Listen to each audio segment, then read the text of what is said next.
الرحمن الرحیم۔ آج سب سے بڑا مسئلہ امت مسلمہ کا سب سے بڑا مسئلہ یہی ہے کہ ان کے ایمان کے اندر خرابی ہے، ان کے عقیدے کے اندر شرک ہے۔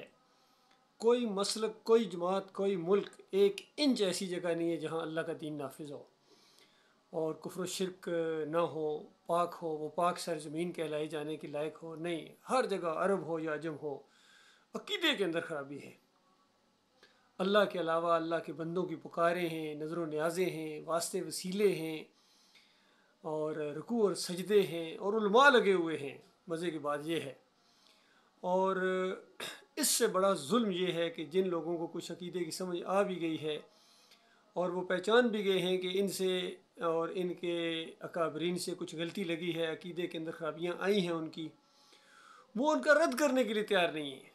وہ ان کو رحمت اللہ علیہ کہتے ہیں، وہ ان کو اپنا امام مانتے ہیں، وہ اپنا ہیرو اور مشاہیر مانتے ہیں۔ یہ پرابلم ہے اصل۔ اگر ایک دفعہ امت مسلمہ یہ ہمت کر کے ان سے چھٹکارا حاصل کر لے جنہوں نے اللہ کی کتاب کے خلاف عقیدے بنائے ہیں، شرک دیا ہے ان کو، مسلک بنائے ہیں، فرقے بنائے ہیں، گروہوں میں ان کو بانٹا ہے، اگر ان سے ایک دفعہ اللہ تلقی کا اظہار کر لیں کہ ہمارا ان سے کوئی تعلق نہیں ہے، اور یہ میری کوئی رائے یا اتحاد نہیں ہے، یہ اللہ کی کتاب کا پہلا اور آخری فیصلہ ہے۔ مالک فرماتا فَمَن يَكْفُرْ بِالطَّاغُوتِ وَيُؤْمِن بِاللَّهِ فَقَدِ اسْتَمْسَكَ بِالْعُرْوَةِ الْوُثْقَىٰ لَا انفِصَامَ لَهَا۔ جنہوں نے طاغوتوں کا انکار کیا اور ان سے اجتناب کیا اور پھر اللہ پر ایمان لائے، انہوں نے وہ مضبوط سارا پکڑ لیا جو کبھی نہیں ٹوٹے گا۔ تو ان اصل میں علماء نے بہت بڑی ایک گیم کھیلی ہے، اور عرصہ دراز اور صدیوں سے کھیلتے چلے آ رہے ہیں ان مسلمانوں کے ساتھ، ان کو دھوکہ دے رہے ہیں کہ بس تم نے لا الہ الا اللہ محمد رسول اللہ پڑھ لیا، اب تم ایک نہ ایک دن تو ضروری جنت میں چلے جاؤ گے۔ دوسری بات نہیں بتائی، دوسری بات یہ تھی کہ اگر بال برابر بھی تم نے شرک کیا، یشرک باللہ شیئن دخل النار، یہ حدیث کبھی نہیں سنائی کہ شیئن بھی شرک کیا اور تمہاری موت آ گئی تو پھر ہمیشہ ہمیشہ کی آگ کے اندر اتر جاؤ گے۔ یہ نہیں بتائی انہوں نے بات۔ آج قرآن کی یہ آیت وَمَا يُؤْمِنُ أَكْثَرُهُم بِاللَّهِ إِلَّا وَهُم مُشْرِكُونَ، کہ اکثریت انسانوں کو اس طرح اللہ پر ایمان لاتی ہے کہ ساتھ ساتھ شرک کرتے ہیں۔ تو یہ معاملہ ہے اللہ کے بندو۔ آج جتنے بھی سوشل میڈیا کے اوپر خاص کر مولوی چمک رہے ہیں، دندناتے پھر رہے ہیں، علی انجینئر ہو، طارق مسعود مفتی ہو، طارق جمیل ہو، طاہر القادری ہو، فضل الرحمان ہو، اور جتنے بھی دوسرے ہیں، یہ توصیف الرحمان راشدی ہو، اور دوسرے جو سوشل میڈیا پر نہیں آتے لیکن اندر و اندر لگے ہوئے ہیں، وہ قاری خلیل الرحمان ہو، منور سلطان ہو، محمد حنیف ہو، یہ سارے لگے ہوئے شرک کی گولی دیتے ہیں، انجیکشن دیتے ہیں اس مشرک قوم کو، تھپکی دیتے ہیں میاں ڈٹے رہو، بالکل تمہارا انجام جو ہے وہ جنت ہے، اور تم جناب تم فرقوں سے بچ گئے ہو، تم شرک سے بچ گئے ہو۔ توحید توحید کی آواز بھی لگاتے ہیں لیکن ان کی دماغوں کے اندر شرک ہے۔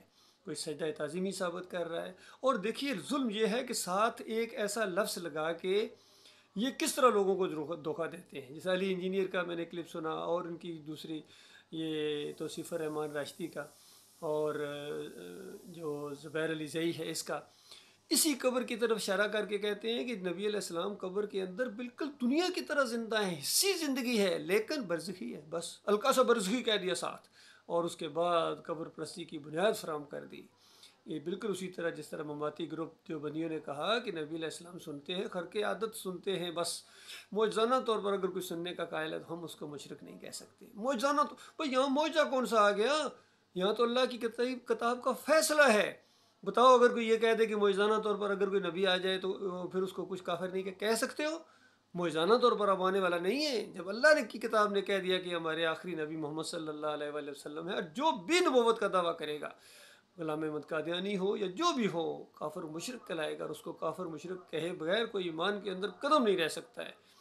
عمران خان کا یہ کہنا کہ آخر اس کو کافر کہیں یا کوئی اس طرح کہیں تو یہ مسلمان کیسے نہیں ہو سکتا، ان کو سمجھ میں نہیں آتی ہے۔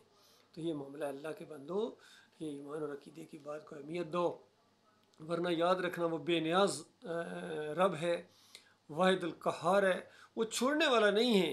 اسی عقیدے کی بنیاد کے اوپر جو ابھی آپ مسلمانوں تمہارا عقیدہ ہے، بریلویوں، دیوبندیوں، اہل حدیثوں، سلفیوں، جمہوریت کے پرستاروں، یہ جو تمہارے عقیدے ہیں، اسی عقیدے کی وجہ سے، انہی عقائد کی وجہ سے پہلی قوموں کے اوپر اللہ کے عذاب کے کوڑے برستے رہے ہیں، ان کو اللہ نے عذاب دیے ہیں۔ کسی کے پتھروں کی بارش کی، کسی کو پانی کے اندر ڈبکیاں دے دے کے مارا، کسی کے اوپر کلیجے سے چنگار سے آواز سے ان کے کلیجے پھاڑ دیے۔ تو اللہ کے بندو یہ کہتے ہیں ہمارے اوپر عذاب نہیں آ رہا، اور کس طرح عذاب آئے، پوری دنیا میں ذلت اور خواری تمہارے ساتھ چمٹا دی گئی۔ باقی اب آخری امت ہے، ظاہری بات اس کے بعد قیامت ہے، ابھی اگر عذاب دے کے سب کو ختم کر دیا جائے تو امتحان ختم ہو جائے گا۔ لیکن یہ مت سمجھو کہ تم اللہ کے پیارے ہو اور تم مرنے کے بعد تمہاری قبروں کے اوپر پھول چڑھائے جائیں گے یا تمہیں شہید کہا جائے گا تو تم شہید واقعی ہو جاؤ گے۔ شہید ایسا نہیں ہوتا ہے، شہید تو یہ ہوتا ہے کہ گواہی دے اس بات کی، اس پر جان دے دے کہ اللہ کے علاوہ کوئی معبود نہیں ہے، اللہ کے علاوہ کوئی داتا نہیں ہے، دستگیر نہیں ہے، مشکل کشا نہیں ہے، حاجت روا نہیں ہے، غریب نواز نہیں ہے، پکارے جانے کے لائق نہیں ہے۔ جب کہہ دیا پکارے جانے کے کوئی لائق نہیں ہے تو پھر یا علی مدد یا رسول مدد کہاں سے آ گیا؟ جب کہہ دیا کوئی واسطے وسیلے کے لائق نہیں ہے تو پھر یہ کہنا اپنے حبیب کے صدقے فلاں کے صدقے، تو یہ شرک ہے۔ اور پھر پورے مسالک نے، تمام فرقوں نے اجرت کا ذریعہ بنایا، اس دین کو کمائی کا ذریعہ، اس سے لوٹتے ہیں، مال کھاتے ہیں، اللہ کا نام لے کر کھائیں، نبی کا نام لے کر کھائیں، مدینے اور مکے کا نام لے کر کھائیں، اذانوں کے پیسے، امامت کے پیسے، اور پھر اسی مالک کو اس کی کتاب کے خلاف یہ فتوے دیں اور شرک کر کے اللہ کو گالی دیں، اور پھر وہ تمہیں چھوڑ دے گا؟ وہ چھوڑنے والا نہیں ہے۔ اللہ کے بندوں غور کرو، یہ دعوت ہے، اٹھی ہے اس بر صغیر کے اندر، جو پاکستان سے 20ویں صدی کے آخر میں ایک شمع روشن ہے اس پورے اندھیرے کے اندر، وہ ہے ڈاکٹر مسعود الدین عثمانی رحمۃ اللہ علیہ، جو عالم دین تھے، آرمی افسر تھے اور مجاہد صفت انسان تھے۔ انہوں نے جو دعوت اس انداز سے اٹھائے، کلی طور پر شرک کا رد کیا اور طاغوت کا کفر کر کے اس کی دعوت دی ہے کہ یعنی کفر کرو اس کا، جب تک تم ان کو کافر نہیں قرار دے دو، ان بڑے بڑے صوفیوں کو، بڑے بڑے مشاہیر کو جنہوں نے قبر پرستی کا شرک ایجاد کیا، تعویذ گنڈے کا کیا، اجرت کو جائز قرار دیا، یا جمہوریت کے پرستار گزرے ہیں، جتنے سارے کے سارے اللہ کے دین کے باغی۔ اور ڈاکٹر صاحب کہا کرتے تھے میں تھوکتا ہوں ان کے منہ کے اوپر، بے ایمانوں کے اوپر، جو بھی اللہ کا انکاری ہے۔ بالکل ہم ڈاکٹر صاحب کے ساتھی ہیں اور بالکل یہی انداز ہے، بلکہ ایمان بڑھتا جا رہا ہے الحمدللہ۔ جو نیا واقعہ، جو نئی بات سامنے آتی ہے وہ بالکل ہمارے ایمان کے اندر اور اضافہ کرتی ہے اور امید کے اندر بھی اضافہ کرتی ہے۔ اسی طرح خیر آئے گی، اس کے علاوہ کوئی طریقہ نہیں ہے۔ ہر طریقہ آزما لیا آپ نے، سارے طریقے رد ہو گئے۔ اللہ تعالیٰ ایمان خالص کی سمجھ عطا فرمائے ہمارے پیارے بھائیوں کو۔ میں آپ کا بھائی ہوں، میں مولوی نہیں ہوں، میں صوفی نہیں ہوں، میں کوئی سیاسی لیڈر نہیں ہوں، میں 7 پنجاب ریجمنٹ کا افسر ہوں، الحمدللہ آپ کا بھائی ہوں۔ اور امت مسلمہ جس دور سے گزر رہی ہے وہ بہت ہی زیادہ یعنی ان کی امتحان کا ہے، یا تو ایمان کی طرف آؤ یا ہمیشہ کی آگ کے اندر اتر جاؤ جس طرح پہلے اتر گئے ہیں۔ یہ اب آپ کی اپنی مرضی ہے۔